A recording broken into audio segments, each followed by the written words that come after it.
All right, guys, we are back. We got the trailer here posted on Twitter. So let's go ahead and check this out. See who our Mythic or Legendary or Emblem hero is going to be. I'm predicting Mythic. Probably Valley or Heimdallr or maybe even both. Okay, so we have Heimdallr coming in first. God of Foresight. I love this character so much. She's going to be a Blue Tome Cavalry. Hold on, I missed her blessings. So we have the Anima Blessing, and we also have the Attack Blessing. So she's a defensive Mythic hero. I would not have expected any different from this character. Of course, she's able to grant that status effect to allies that just ends the enemy's round of combat. So very powerful ability there. Going to be interesting to see how defense teams are going to incorporate this. So, Mystic Gjallarhorn, 14 might, 2 range, -1 special trigger. At start of turn, grants -1 cooldown. If defending an Aether Raids at the start of enemy phase, grants Foresight Snare to allies closest to the bottom of the map within 3 columns centered on unit for 1 turn. If not defending an Aether Raids at the start of enemy phase, if there is only one ally with the highest defense among allies closest to foe, grants Foresight Snare to that ally for 1 turn. For foes in 3 rows of 3 columns centered on unit, inflicts attack, defense, and res -5, and neutralize the foe's bonuses to attack, defense, and res during combat. And also, at the start of combat, if unit's HP is over 25%, inflicts a penalty on the enemy's attack and res equal to 20% of unit's res at the start of combat. Unit deals +X damage, excluding on AoEs, and reduce damage from foes' attacks by X during combat, where X is the number of allies in 3 rows of 3 columns centered on unit times 5, with a max of 15, and recovers 7 HP to unit after combat. So, Foresight Snare, if foe initiates combat and there were no combat instances on the current turn yet, player phase and enemy phase are counted separately, triggers the following effects. So, cancels foe's attack, completing their action, inflicts isolation and status preventing counterattacks on foe through foe's next action, and cancels Foresight Snare granted to your army. So essentially you can only do it one time. Well, once per turn, pretty much. But completely ending the enemy's action like that is pretty dirty. And then it also hits them with isolation too. So let's say they go ahead and they act and they get their turn ended. You would not then be able to dance on that character because they would then have isolation on them. So, yeah, it's just like double dirty tactics there. Okay, she comes with Ice Wall out the gates. Attack and res Aria, which is pretty much the same as the attack speed Aria from Brave Sharena, except doing attack and res instead of speed. An Open Book enables Canto Rem with a min of 1. At start of player phase or enemy phase, inflicts exposure, discord, and stall on foes with res less than unit's res and that are within 2 spaces of another foe through the next action. At start of combat, if unit's HP is over 25%, grants attack and res -5 on the foe. Foe can't make a follow-up attack. Inflicts special cooldown charge -1 on the foe per attack. Deals damage equal to 20% of unit's res. Reduce damage from foes' attacks by 20% of unit's res, and grant special cooldown count -1 to unit before unit's first attack during combat.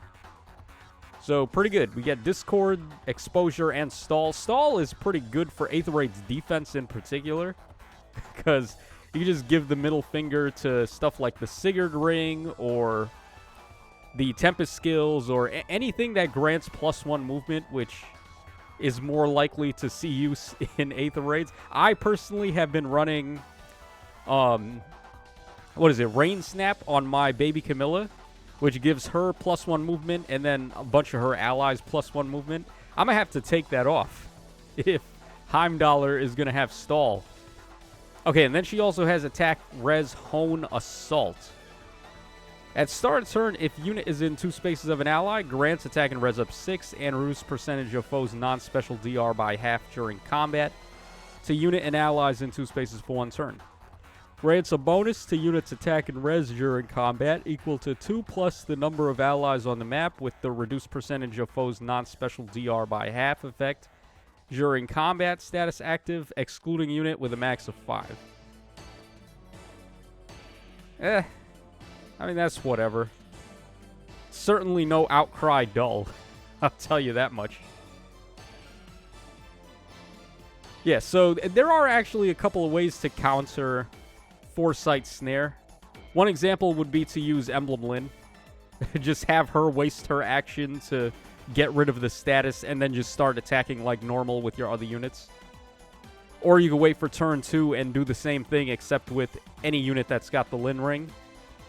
So that's just one example of a way that you'd be able to get an attack off and then not really have it hinder your main attacker too much. Alright, so her combat. Wow, she fires a big laser beam. Okay. What's with the laser beams? There's so many characters that have them, like Emblem Sigurd too.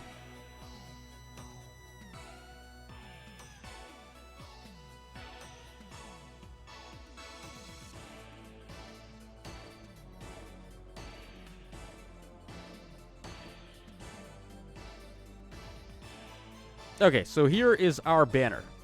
So on blue, we have Heimdallr, of course. She's accompanied by Emblem Sigurd and Hodr.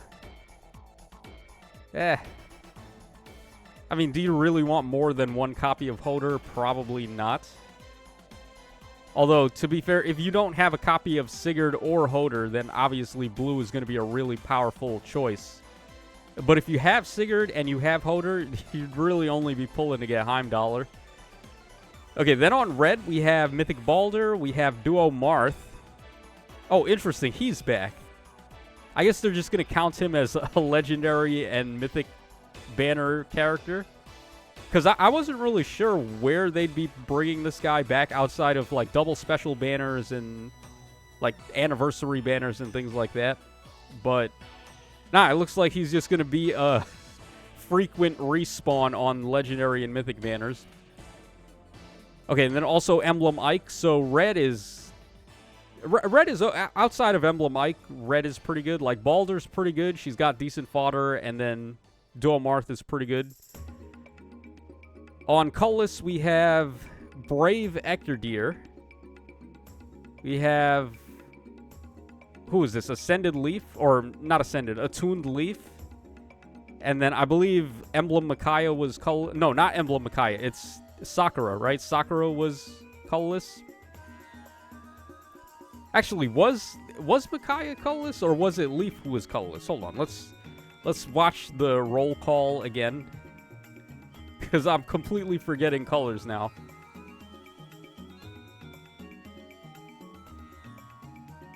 Yeah, Sakura is colorless, obviously. Micaiah is colorless, and then Leaf was green. Okay, yeah, I don't have that guy, so I was not going to remember his color. So Sakura, Micaiah, and Brave Ectordeer are pretty good, honestly. Like, Sakura is she's damn near the best legendary hero. Certainly a great hero to get merges on for score if you care about that. Brave Ectordeer scores pretty good. He's got pretty good fodder. And then Micaiah. Okay, Micaiah's fodder could certainly be better, but her ring is pretty good, and she's a pretty good unit. And then finally on green, we've got Haithrun, we have Meliai, and then we have Leaf. So, what color is the best? Kind of leaning towards colorless, actually. Yeah, I would say colorless is probably in first, and then red is in second. And then blue, and then green. Yeah, I was thinking when Heimdallr finally dropped, she might have been like a must-pull for her status effect, but I'm kind of second-guessing that now. How annoying is she actually going to be? Let me wait and find out. Let's let people incorporate her on defenses before we cast any judgments on that. And before we get out of here, let's just refresh. Let's see if we can find the inheritances.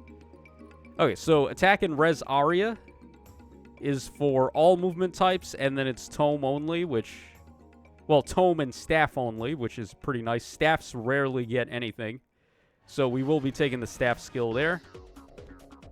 And then Attack and Res Hone Assault is for cavalry only and all weapon types. Yeah, pretty good. I mean, Hone Assault, like I said earlier, it's no Outcry Dull. This is not one of those passives I would break the bank over. You really don't need to concern yourself with this. And then the Aria skills are pretty nice DPS for your tome and staff units, if you care about that. But it's not like it's the only option. So that's going to wrap us up for this one, guys. Hope y'all enjoyed the coverage on the Heimdallr banner. So let me know what you guys think in the comment section down below about Megaphone Mommy. And I will catch y'all again on the flip side.